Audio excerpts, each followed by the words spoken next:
This is a new Porsche 935, and it's one of the most exclusive and expensive cars on the planet. This is a Porsche race car that isn't street legal, and they're only building 77 of these for the entire world. This one has a sticker price of just under $1 million. And today I'm going to take you on a tour of this car and show you what you get. I've borrowed this 935 from Manny, KHOSHBIN, an entrepreneur here in Newport Beach in Southern California who has an amazing fleet of exotic cars. Manny also has a YouTube channel. The name is on the screen right now, and there's a link in the description below for you to subscribe, and you should subscribe because he's often posting amazing videos with his incredible cars. Manny also recently launched a mentorship program called Manny KHOSHBIN Millionaire Mentorship, and I will link that in the description below so you can check it out also. So let's talk 935. The new 935, this car, was created as a tribute to the original Porsche 935 of the late 1970s and early 1980s, which was one of Porsche's most popular and successful race cars.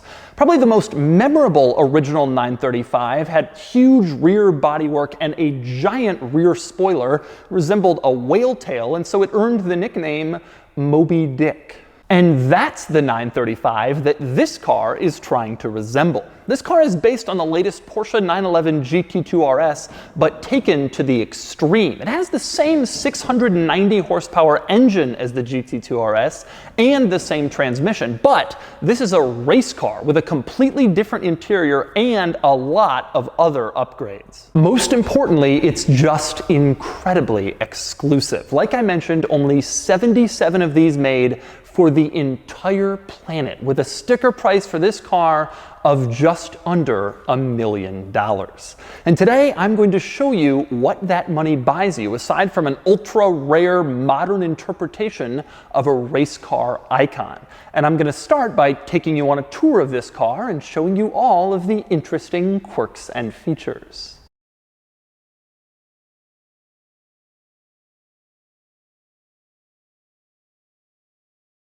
Alright, I'm going to start the quirks and features of the 935 with getting in, where the first thing you notice is just how light the door is. It's unbelievable.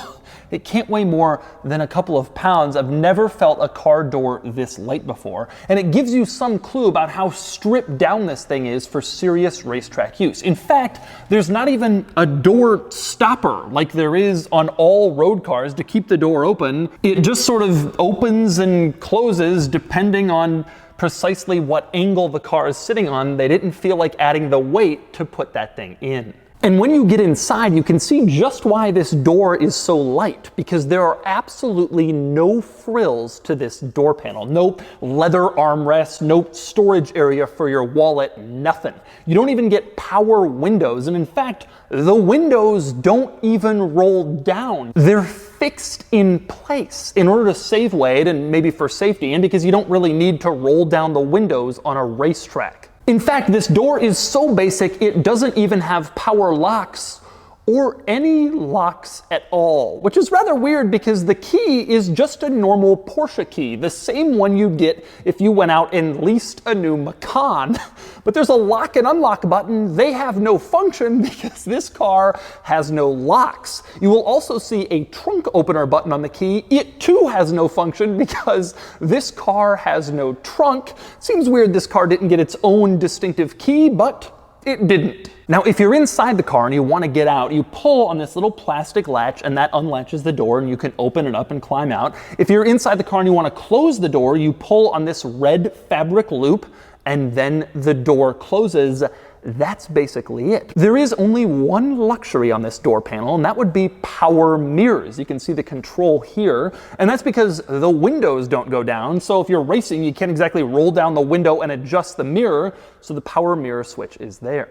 And by the way, speaking of the power mirrors, it's worth noting that the mirrors themselves come from the Porsche 911 RSR race car, also a purpose-built race car, shares mirrors with the 935. Now, to get in, I have to take off my shoes, not because we're worried about it getting dirty, but because they're rather large and they'll hamper the whole process. I also have to remove the steering wheel, which you do by pulling this gold tab on the back of the steering wheel. This is pretty common in race cars to make it easier to get in and out. You pull it off, you kind of put it away, then you have a little more room to climb inside. And then, wish me luck, everyone. Oh.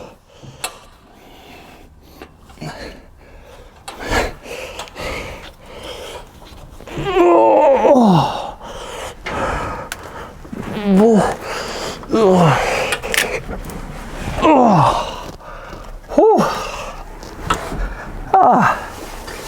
No problem at all.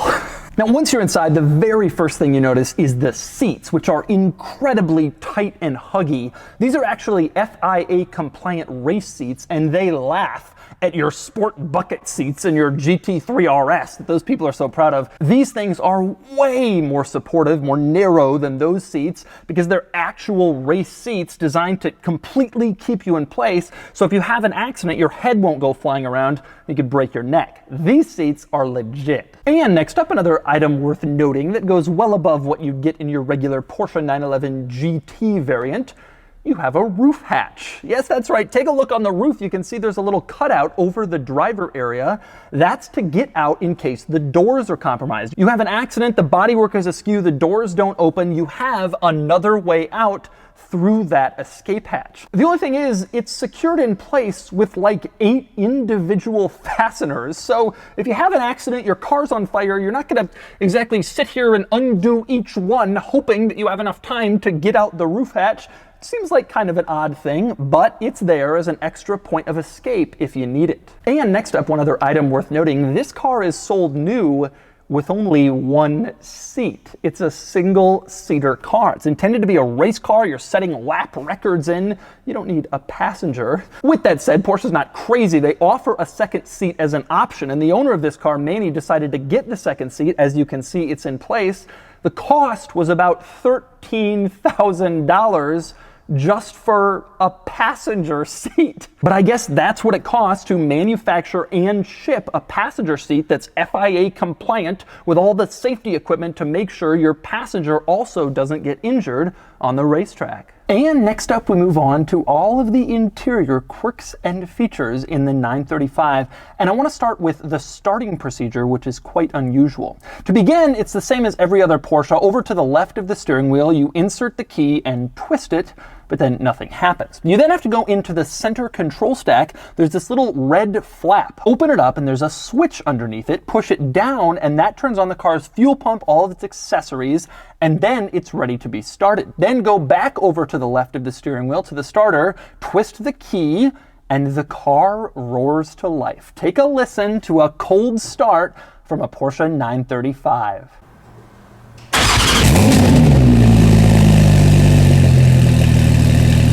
And next up, once you get the car on, as you look around this interior, you'll discover that it's a curious mix of stuff you'll find in every other Porsche model, including base Boxsters, and stuff you'll only find in full-on race cars. I'm going to start with the center control stack. The typical Porsche screen has been ripped out, and instead you have these controls mounted on this carbon fiber piece. And I already showed you that ignition switch over to the left. In the middle, you have the hazard lights. That button turns orange when the car is on, so you know how to activate it. And over to the right, you have a red button with an E. I believe that is the car's fire suppression system. So if you're on a racetrack, you get in an accident, the car catches on fire, you press that, and there's a fire suppression system built into the car that will spray fire suppression material to try to stop the fire. Now, still in the center control stack, but below those controls, over on the left, you have a little dial that's marked ABS. With this car, you can adjust the intensity and the force of the anti-lock braking system,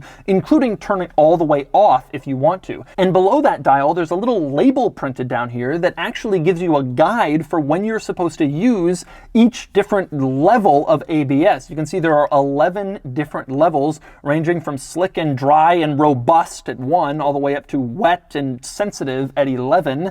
Again, something for serious racetrack drivers. Now, next to the ABS dial, you have another thing you won't find in a regular 911, and that would be your traction control intensity. You can see here you have the option of turning on the wet traction control. You can turn it all the way off, and you can turn off your stability control with these 4 sort of square buttons in the middle of your center control stack. Now, interestingly, below this race car panel in the middle of this vehicle, you have climate controls. And in fact, they're the regular climate controls you have in basically every other Porsche model. You can adjust the temperature, you can put it on automatic, you have a different passenger and driver side temperature. It's the same climate controls from every other vehicle right below a race panel that allows you to choose from 11 different levels of anti-lock braking intensity. Now, next to those climate controls, you have the shifter. This car is equipped with Porsche's PDK system, just like the GT2 RS on which it's based. And you can see the top of the shifter is wood, which is a really cool look, and it memorializes a few iconic Porsche models, like the 917 race car, which also had a wood shifter, and the Carrera GT, which does too. Now, next up, over on the passenger side of the interior, a few interesting items over here. One, on the dashboard, you have this plaque that says 935, and it tells you what limited edition number your particular 935 is. There's also this cool outline of the car. Also notable are the items in the footwell. You have the battery in here. It's huge. It takes up an enormous portion of the footwell. And you have the fire suppression system canister in here, which takes up even more of the footwell. As uncomfortable as it is in this car for the driver, it's even less comfortable for the passenger because so much of the footwell is stolen away. And you can see why this car is sold with only a driver's seat, unless you really want another seat. And next up, another interesting item in here, back to the center console, you have the headlight switch for this car. Typically, you see this near the steering wheel in Porsche models. They've moved it to the center console, but it is the exact same headlight switch you'd find in a lot of other Porsche models, just in a completely different place. And yes, this car has automatic headlights, apparently anyway, because there's an auto portion of the headlight switch. And next we move on to probably the most notable item in this interior, which would be the gauge cluster, which has all of the displays and information for pretty much everything you'll need to know about this car. This gauge cluster was borrowed from the 911 GT3R, which is also a race car. They installed it in here too. The first thing you notice about the gauge cluster when the car starts is the rev counter. You don't have a gauge, but instead an actual display in numbers of exactly what your revs are, and you can see it is changing quite a bit as the engine revs change. Now, speaking of those printed numbers for the rev counter, it's worth noting that there are numbers for all of the information readouts for this car. There are no gauges like on road cars. Instead, exact numbers are in this gauge cluster, so you're on a racetrack, you can just look and see precisely what all of your readouts are, and you don't have to try to interpret a gauge or a graph, which you might do in a road car where you have more time to react. And next up, another item I love in that gauge cluster, in the lower left corner, you have the Porsche logo. Even though it's digital, the whole thing is digital, but they just want to remind you, once again, you have a Porsche in case you've forgotten. And next up, we have to move back over to the steering wheel. Now, to get it back into place, you pull on that little gold tab behind the wheel, line it up, and then you can snap it right back into place. First, one interesting item worth noting about the steering wheel, specifically, it isn't really a wheel. You can see it's kind of circular, but the top half is completely cut off. That's to facilitate an easier line of sight to that gauge cluster screen, which is so important. They just lose the top half of the steering wheel so you can see it better. And I mentioned the steering wheel here because the wheel works in direct conjunction with the gauge cluster to provide you with more information and other capabilities. For example, one button on the steering wheel says pit. If you press that, it pulls up a large display that shows a pit timer, so you know exactly how much time you've spent in the pit lane, how much time you've lost on the racetrack. It also shows your miles per hour in very large print because some pit lanes have a speed limit and you might want easy access to that information. Next up, over on the left side of the steering wheel, you have a button marked ACK, A-C-K, which stands for acknowledge. So you can see there's a warning up on the gauge screen right now saying low fuel. You press ACK and it acknowledges the low fuel warning, and then that warning goes away. And next up, another button on the steering wheel is DIS, D-I-S. You press that and you get a different information display with more car information, temperatures, that sort of thing. You can press DIS again to kind of cycle through both of the displays to see whatever it is you're curious about when you're on the racetrack. Now next up, around the gauge cluster, you can see there are a lot of different lights, little light circles on the left, right, and top. I presume these lights are there to guide you for when it's time to shift. You have shift paddles on the steering wheel, just like in so many other cars, and I presume those lights will turn green, yellow, red, and then you know it's time to pull the paddle and shift into the next gear. And next up, around that gauge cluster screen, you do have two dials. On the left, you have the Sport Chrono display, like you have on a lot of Porsche models,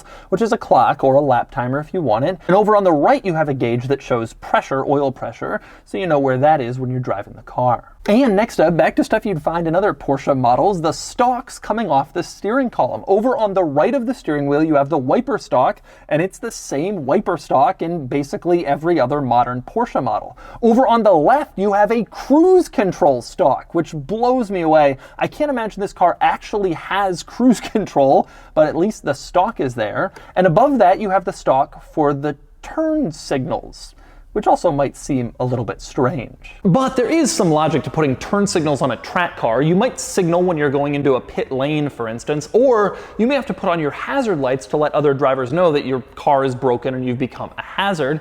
So there are some purposes for it. And this car has some of the coolest turn signals of any car. They're mounted on the side of this giant rear wing pointing to the back, and just look how cool they are. This LED bar going up, turning on and off. That is a really cool look. One of my very favorite turn signals ever.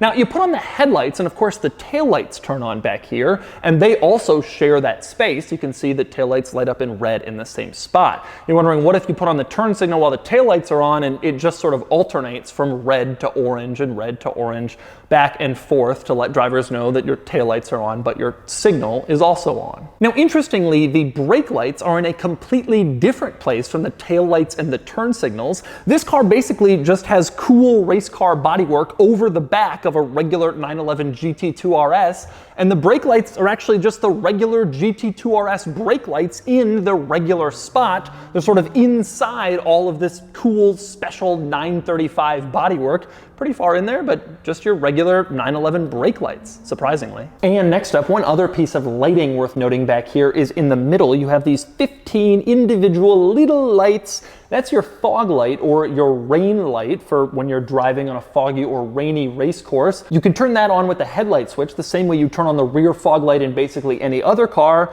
and then it turns on, lights up red so other drivers can see you and they don't hit you in bad weather conditions on the track. But probably this car's most unusual lighting system is up front. When you put on the turn signals up front, the whole front lighting assembly lights up as the turn signal. Very bright, nothing too unusual about that, except there's not another lighting assembly. So when you turn on the headlights, that same assembly lights up as the headlights. So of course then you're thinking, well, what happens if you turn on the turn signal with the headlights on? The answer is they just alternate. It goes headlight, turn signal, headlight, turn signal. Now you gotta remember, this is a race car. There aren't exactly regulations saying that the headlight has to stay on when you turn on the turn signal. Porsche probably figured most people will only be using the turn signal for a very short period of time, so there's no problem with combining them, so they did. But you will not find that on a road car, obviously.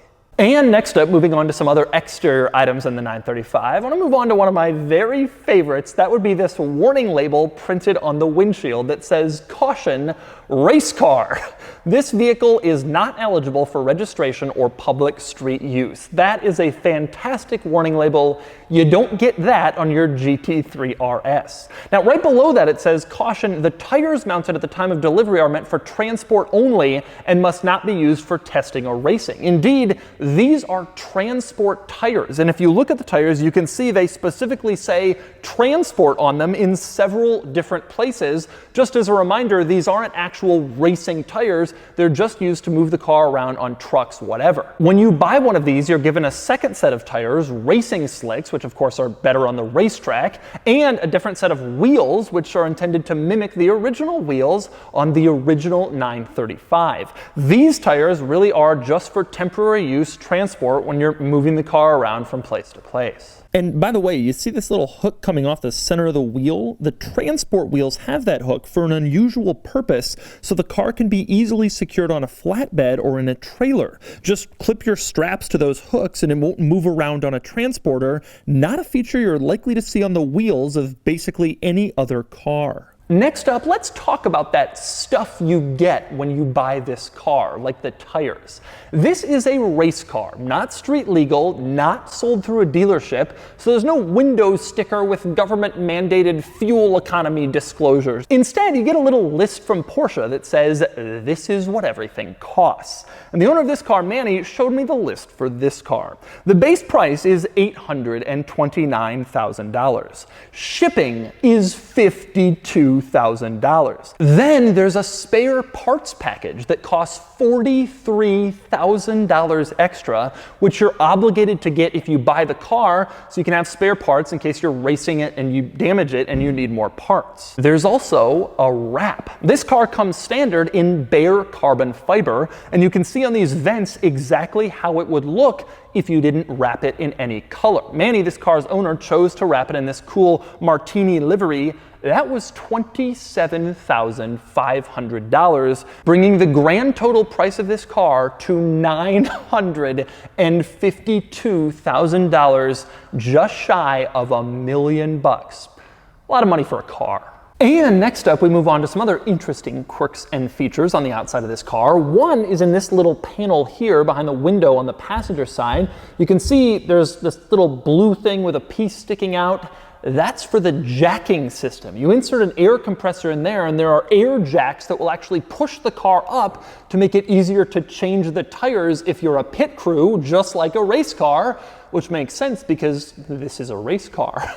Next to that, you have a little cap that says 935, and below that, distilled water only. You're supposed to put distilled water in there, obviously, and then this car has a water injection system that occasionally sprays water in hot pieces of the engine to keep it cool when you're doing hot track lap after track lap, where the engine could typically overheat. Now, given that this little cap on the side of the car is for water, you may be wondering where you put in gasoline, fuel. That is done at the very center in the front of the car. This is the fuel cap, and the fuel goes in here. Typically, a pit crew would be doing this for you, but you can also put in your own race fuel. And next up, another cool feature on the outside of this car is the exhausts, which look so cool, like rocket launchers behind this thing. This car doesn't have to conform to any emissions regulations since it's a race car, not street legal, and they can make the exhaust look like this, and it is just so cool looking. Apparently, this exhaust design is a tribute to another Porsche race car from years ago, the 908,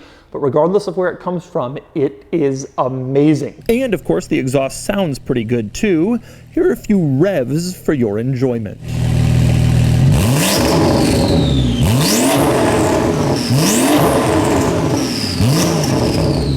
And finally, to discuss the last interesting quirks about the 935, I want to talk about what separates this car from the GT2 RS. Because like I mentioned, it has the same engine as the GT2 RS and the same transmission. So you might be wondering, why would you pay $1 million for this when you can pick up a GT2 RS for a lot less? Of course, the different bodywork is a component, the fact that it's a race car, and the incredibly low production number, but there's more to it than just that. This car has improved brakes compared to the GT2 RS for far better stopping power, and like I showed you, you can dial in your ABS force with that switch in the interior. This car is also 300 pounds lighter than a GT2 RS for a total curb weight of about 3,000 pounds, a little over. That's a big deal because the GT2 RS is already way lighter than basically every other 911. To take even more weight out of it, it's pretty impressive. This car also has a fuel cell in it, which is a special kind of fuel tank designed for use on race cars. And this car has a 30-gallon fuel cell, which means you can do a lot of track laps before you have to come into the pits for more fuel. And of course, you also have the rear wing, which is absolutely massively insane. Undoubtedly the largest rear wing I've seen on one of the cars I've reviewed, but this is a race car. They have large rear wings for better downforce. It's not that unusual in the race car world. Still huge to see it here. Now it's worth noting that despite the special design of this car, the styling, the rear wing, it isn't intended for any particular race series. Instead, it's just a race car that owners can do whatever they want with, go racing in whatever series they can qualify for, or just enjoy on private racetracks whenever they want, or more likely, just sit in a garage under a cover. And finally, I want to briefly discuss some of the accessories you get along with your 935. This is just a small portion of what comes along with your car. And I'm not going to go through everything in depth here, but you get these Porsche cases that have extra parts in them. Some of the stuff is for racing. You can open it up. You have your little fuel filler to put fuel in at the racetrack. You have your little tool that'll help undo your center lock wheels. And it just kind of goes on and on. You have compartment after compartment full of all sorts of different stuff. And again, this is only a small portion of what comes along with the 935. You get a lot of different accessories. Then again, you'd expect to for $1 million. And so those are the quirks and features of the 935. But now I want to talk to the car's owner a little bit about the 935 experience so far. So this is Manny KHOSHBIN. Thank you for having me back here. My pleasure. Let's talk 935. So how do you know, first off, that there's only 77 of these. How do you know that you're one of the 77? How do they tell you? Well, I was sitting one afternoon at my house smoking a nice cigar, and I got an email, and it was directly from Porsche in Germany, and I opened it, and it had, the title was 935, so I figured, it's a decline letter, because of course I've been inquiring about it. Right. I mean, this is a legendary car, right? Right. And there is 77, as you know, I like exclusivity in my car collection.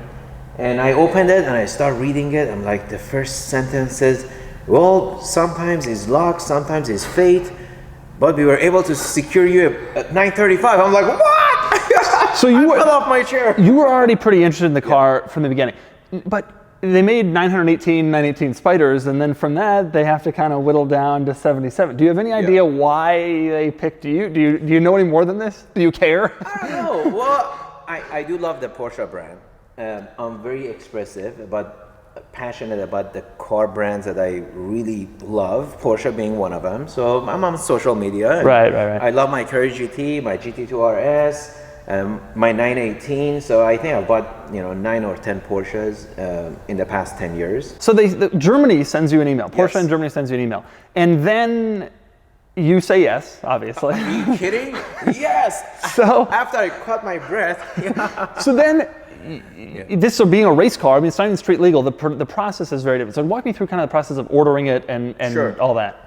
Yeah, so it comes with lots of options, different livery design. Of course, I went, as you can see, with the classic Martini, because it's a legendary car. I didn't want to put my own touch into it. You don't touch cars like this. Would they have allowed you? Like, could you have done whatever you wanted? No. Okay, there were certain things you could do. Absolutely. Okay. So this car comes at no charge. It comes with full exposed carbon fiber. But then they give you 4 or 5, maybe actually more than 5, different designs with the wrap. So this whole car is a wrap, it's not a paint. And I went with the classic Martini because I think it's such a legendary car, the Moby Dick as is known, and this design is like iconic for this car. So there's no configurator. Do you just email back and forth with some dude and then? That's right. Okay. This is what happens when you're an ultra VIP. You just actually it was a girl. okay. But you're talking to someone at Porsche and just say, this is what I want. This is what I want. And this is special enough that there's just like a person assigned to. Exactly. So after Germany assigns you that beautiful letter that they email you, after Germany emails you that beautiful, awesome letter, they hand you over to Porsche North America Motorsports, and you just coordinate from there. Well, so that letter was like a year and a half ago, so it took that long before you finally came straight up. Tell me about the delivery of this vehicle. Oh, delivery is interesting. So first I get a big pallet, right? 2 pallets. I'm like, oh, you got the wrong address. I said, no, this is from Porsche. No, I said, Porsche, yeah. So I figured they shipped me the car in pieces. But then I read the shipping slip, says spare parts. So I figured, okay, the car's in one piece still. And then the tow truck came a few hours after that. Okay, so the pallet, they're delivered separately. You actually got, so in the spare parts is like Obviously the wheels and tires. Wheels, fenders, front spoiler. I think you have an extra hood. So if you like damage it or something on the track, you're set. Yeah. Okay. Yeah, pretty cool. And it comes with big crates of tools and all kinds of stuff. Yeah. I mean, so if you run into issues with this car, you can't exactly take it to Porsche of Irvine or Porsche powered Porsche Newport Beach. That's not going to happen. What is the process for dealing with it? Well, they recommend, they'll go ahead and give you some references where you can take it. So lucky for me, GMG Motorsports is down the street, literally down the street. And they actually have a 935. Oh, really? Yeah, the owner has a 935 in exposed carbon. This is the magic of Southern California. Yeah. So anything is around. He has race cars, they race cars at the thermal. So lucky for me, they recommended GMG. Actually, I had to install the passenger seat, and I had to take it over there. Was that the most ridiculous thing throughout this process, the $13,000 passenger seat? No, shipping was $52,000. Yeah, I saw that. Why was shipping $52,000? Did they trade it on a plane? Well, yes, it came over on a plane, and I'm guessing the spare parts is like shipping Right, two sure, cars. of course, that makes sense. And insurance probably on the car. And it's super low. It's you don't want to make a mistake. You got to wing. Yeah. So now that you have this car, what do you do with a car like this? You can't drive it on the road. No, you can't, and I'm not about to risk it. Yeah. But only way to enjoy is on a track. Yeah. So I got to carve out 2 or 3 days out of my busy life and plan a track day. And so that's the new Porsche 935. Obviously, I can't drive this car because it isn't street legal. And generally, I don't review cars that I can't drive. But given how rare this car is and how unlikely it is that I'll ever be able to track one down and set up a racetrack where I can really experience it, I figured I would settle for this thorough tour of this amazing Porsche. And next up, it's time to move outside the 935, which means, unfortunately, getting out. Here goes.